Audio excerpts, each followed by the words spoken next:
আজ ইনসাফ যাত্রায় উপস্থিত ছিলেন চন্দন সেন।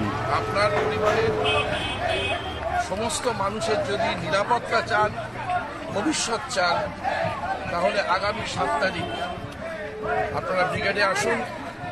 এসে এই রাজ্য সরকার এবং কেন্দ্রীয় সরকারের এই সমস্ত রকম স্বৈরাচারের বিরুদ্ধে এই যে ছাত্র যুব, বিশেষ করে ডিওয়াইএফআই, তারা আজকে প্রায় 46 দিন ধরে হাঁটছে সকলের জন্য, কাজের দাবিতে, পেটে ভাতের জন্য। এ রাজ্য থেকে যাতে আর কোনো ছেলে মেয়ে না যায় বাইরে, সেই জন্য। কৃষক যাতে আত্মহত্যা না করে, সেই জন্য। শ্রমিক যাতে কাজ পায়, সেই জন্য। আসুন 7 তারিখে দেখা হোক। আপনি যে রাজনৈতিক দলেরই সদস্য হন না কেন, মতামত থাকুন না কেন, আপনার পরিবারের জন্য আপনি আসুন।